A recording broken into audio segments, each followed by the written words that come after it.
The story of humankind does not begin with cities, fire, or language. It begins with shadows.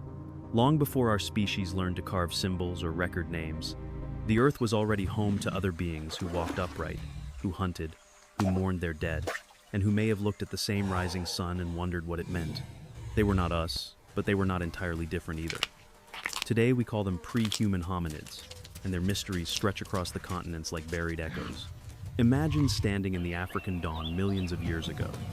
The air is heavy with the scent of damp grass and volcanic dust.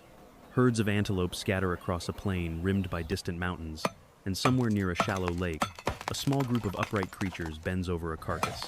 They are not quite human, but they walk like us. They use stones to crack open bones, and when they look around, there is thought behind their eyes. This is where our story begins. For most of human history, we did not know about these ancestors.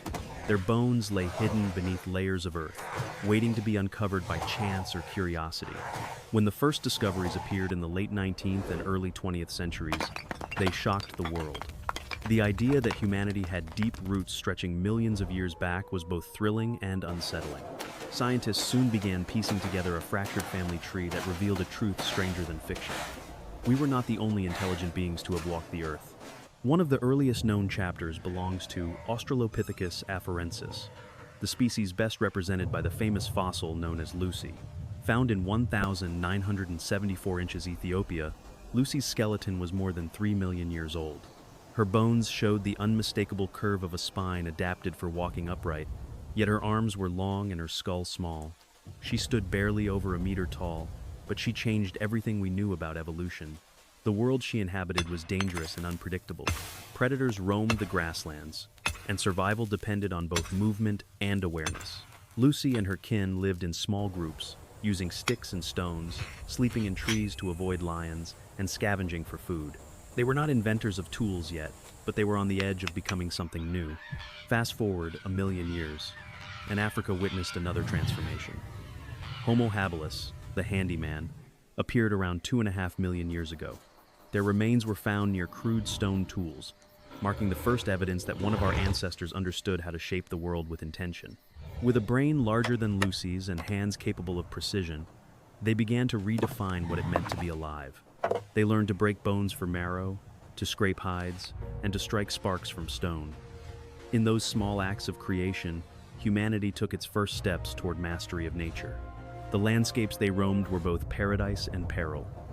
The Rift Valley was a patchwork of savannas and forests, filled with elephants, saber-toothed cats, and giant birds.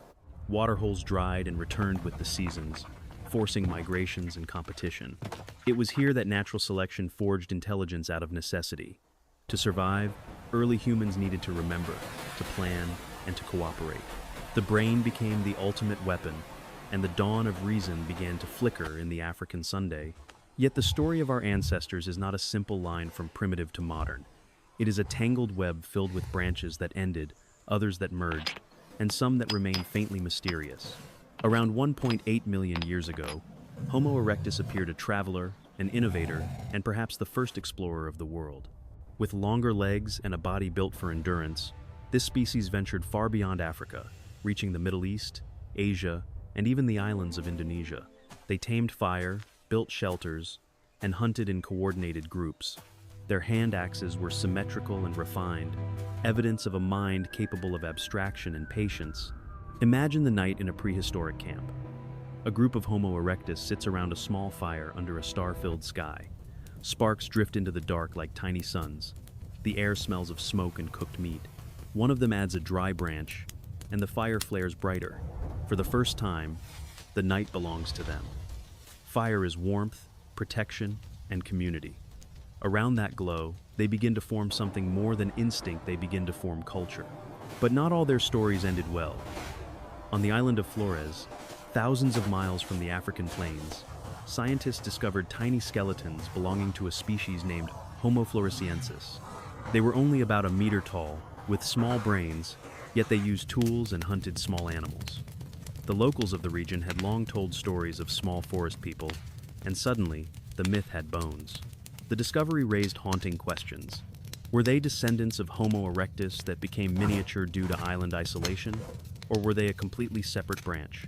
Their existence reminded us that evolution experiments constantly, and many of its trials vanish without trace.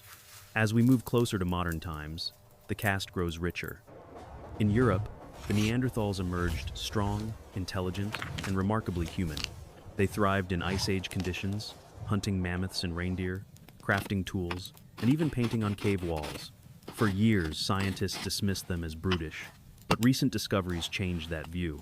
They buried their dead with care, made ornaments, and may have spoken complex languages. DNA analysis revealed an even deeper connection. Many modern humans outside Africa carry traces of Neanderthal genes. We did not completely replace them, we mingled with them. Meanwhile, in Asia, another branch called the Denisovans lived and thrived. Their remains were so fragmentary that for a long time we only knew them from a single finger bone and a few teeth found in a Siberian cave. Yet, from those tiny remnants, genetic analysis revealed an entire population distinct from both Neanderthals and Homo sapiens. Today, their legacy survives invisibly in the DNA of people from Oceania and parts of Asia. It is a reminder that our ancestry is not a straight story, but a chorus of overlapping voices, each leaving a whisper in our blood. So, what happened to them all?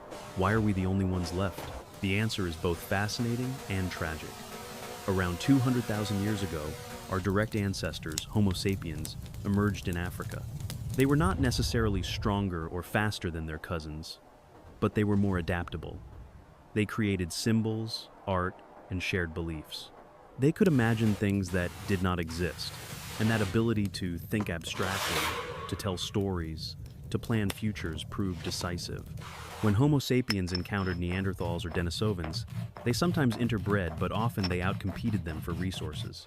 Slowly, one by one, the other species faded into extinction, leaving us alone in a world once filled with many kinds of humanity. Yet, alone might not be entirely true. In the dense rainforests of the Philippines, fossils of a mysterious small-bodied species named Homo luzonensis were found, living as recently as 60,000 years ago. In Indonesia, legends of small forest dwellers persist. Could it be that echoes of our lost relatives survive longer than we thought? The question remains open, and every year, new evidence shifts the story again. What makes the mystery of pre-human hominids so haunting is how familiar they feel. They loved, they feared, they protected their young, and they adapted to a changing planet. They were shaped by droughts, volcanic eruptions, and ice ages, yet they endured for millions of years before us. When we study their fossils, we are not merely uncovering bones. We are looking into a mirror that reflects forgotten versions of ourselves. One of the most striking discoveries came from South Africa's Rising Star Cave system, where explorers found a deep chamber filled with the remains of a small-brained species named Homo naledi. What astonished scientists was not just their anatomy, but their behavior. The bodies appeared to have been deliberately placed in the chamber, suggesting some form of burial or ritual. If true, it would mean that even a species with a brain no larger than that of a chimpanzee possessed a sense of mortality and meaning. How can we measure intelligence when empathy and awareness may have existed long before language? The study of these ancient beings continues to evolve with technology. DNA sequencing, virtual reconstructions, and isotopic analysis reveal not only what they looked like, but how they lived. We can tell what they ate, where they traveled, and even how long they nursed their young. Every fragment adds to a puzzle that will never be fully complete. Still, each new discovery narrows the distance between them and us. There is also an emotional truth hidden in these bones. For centuries, humans saw themselves as unique, separate from the natural world. Yet the story of pre-human hominids reminds us that we are part of a lineage defined by trial, adaptation, and luck. Our ancestors were not inevitable, they were survivors of chance. If one volcanic eruption had lasted longer, if one drought had been harsher, we might not be here to tell their story. The climate shifts that shape them still shape us. As the world warms again, glaciers retreat, and species vanish, we are reminded that extinction is not a relic of the past. It is a constant force, waiting for complacency. The difference is that we now hold the knowledge and technology that could preserve or destroy the planet's balance. In understanding our ancestors' resilience, we might rediscover our own. Across Africa, Asia, and Europe, archaeologists continue to dig, to brush away dust, to find new faces in the ancient earth. Each skull, each tooth, Each fragment of tool is a voice from deep time whispering that humanity has never been one story, but many. Some of those stories ended quietly in caves, others in fire and ice, and one ours continues to unfold. All these ancient beings, from Lucy to the Neanderthals, reveal a truth both humbling and profound. Intelligence did not appear overnight. It was not a divine spark, but a slow, grinding accumulation of adaptation, cooperation, and creativity. The human mind was forged by necessity, honed by fear, and expanded by curiosity.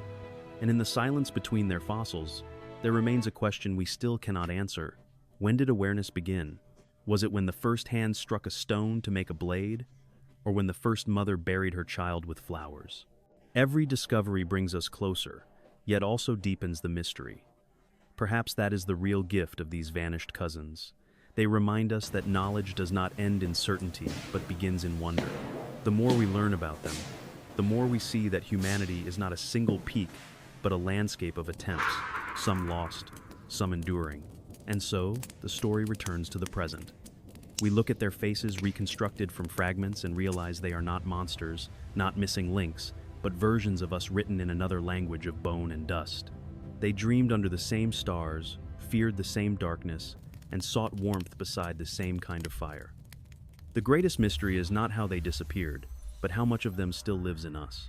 Across all these discoveries, one truth stands out. The human journey is not about dominance, but survival, not about perfection, but persistence. We are the sum of countless forgotten experiments in life. The bones beneath our feet are not relics of failure, but testaments to endurance. When we listen to their silence, we hear the echo of our own beginnings.